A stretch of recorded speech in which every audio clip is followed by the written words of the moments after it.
Cinema ഇൻഡസ്ട്രിയിൽ നിന്നും രാഷ്ട്രീയത്തിലോട്ട് മത്സരിച്ച രണ്ടുപേരാണ് മുകേഷനും ചെയ്തത്. നിങ്ങൾ തന്നെ വിചാരിച്ചിട്ടില്ല അന്ന് അഭിനയിക്കുമ്പോഴൊക്കെ ഞങ്ങളിങ്ങനെ ഈ രാഷ്ട്രീയ രംഗത്ത് മത്സരിക്കേണ്ട ആൾക്കാരാണെന്ന്. അപ്പോൾ ജഗദീഷ് ചേട്ടനാണെങ്കിൽ പോലും നമ്മൾ ജയം പരാജയമൊക്കെ വിട്ടേരെ ഒരു പുതിയ എക്സ്പീരിയൻസ് ആയിരുന്നു അല്ലേ ജഗദീഷ് ചേട്ടൻ ഈ രാഷ്ട്രീയത്തിൽ? തീർച്ചയായിട്ടും. ഞാൻ കോളേജ് ഡേയ്സിൽ എല്ലാ ഇലക്ഷനും പങ്കെടുത്തിട്ടുണ്ട്, എല്ലാത്തിലും വിജയിച്ചിട്ടുണ്ട്. അതിൻ്റെ ഒരു സ്റ്റുഡൻറ്റ് പോളിറ്റിക്സിൻ്റെ എക്സ്പീരിയൻസ് മാത്രമേ എനിക്കുള്ളൂ. പിന്നീട് എനിക്ക് പോളിറ്റിക്സിലോട്ട് വന്നിട്ടില്ല. ഒരു പ്രത്യേക സാഹചര്യത്തിൽ കഴിഞ്ഞ തെരഞ്ഞെടുപ്പിൽ മത്സരിച്ചു. അതും എന്നെ സംബന്ധിച്ചിടത്തോളം ഒരു നല്ല എക്സ്പീരിയൻസാണ്.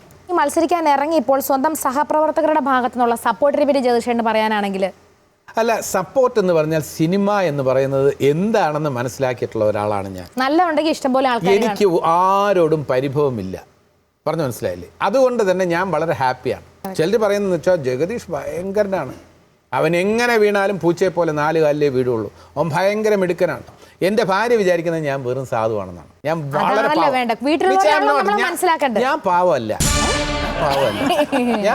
ഞാൻ പാവമാണെന്ന്. പക്ഷെ എൻ്റെ ഭാര്യ വിചാരിക്കുന്നത് ഞാൻ വളരെ അഭിനയിക്കണം. അല്ല, പാവമല്ലെന്ന് പറഞ്ഞാൽ എൻ്റെ ഭാര്യ പറയും ചേട്ടൻ വെറും പാവമാണ്. അതുകൊണ്ടാണ് ഓരോ എക്സ്പീരിയൻസും ഇങ്ങനെയൊക്കെ വരുന്നത്. അത് എന്ത് എക്സ്പീരിയൻസ് എന്ന് പറയുന്നില്ല. അതുകൊണ്ട് ചേട്ടൻ അതൊക്കെ അത് ആൾക്കാരെ മനസ്സിലാക്കണം ഇനിയെങ്കിലും എന്ന് പലപ്പോഴും എന്നോട് പറയാറുണ്ട്. പക്ഷെ ഞാൻ അങ്ങനെ വിശ്വസിക്കുന്നില്ല. ആൾക്കാരെ മനസ്സിലാക്കാൻ എനിക്ക് കഴിവില്ല എന്ന് ഞാൻ വിശ്വസിക്കുന്നില്ല. ഞാൻ പാവമല്ല. എൻ്റെ ഭാര്യ പറയുന്നതാണ് തെറ്റ്.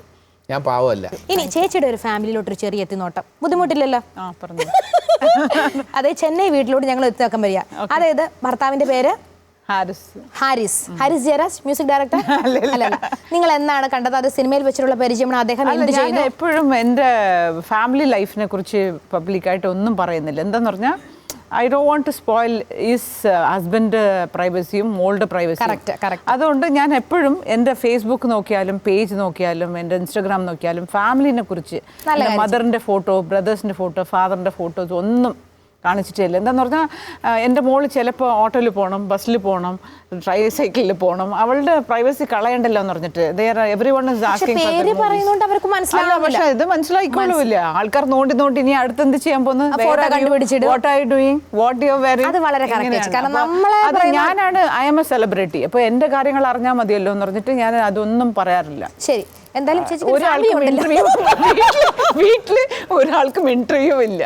ചേച്ചി, പിന്നെ പറ, നേരത്തെ ഒരു കാര്യം നമ്മൾ സിനിമയുടെ കാര്യം പറഞ്ഞു. സിനിമയുടെ അങ്ങേയറ്റത്ത് തിളങ്ങി നിൽക്കുന്ന അഭ്രമാളിയിൽ മിന്നി തിളങ്ങുന്ന ഒരു സമയവും എല്ലാ സൂപ്പർ സ്റ്റാർസിൻ്റെ കൂടെ അഭിനയിച്ചു, എല്ലാവരുടെ കൂടെയും വർക്ക് ചെയ്തു.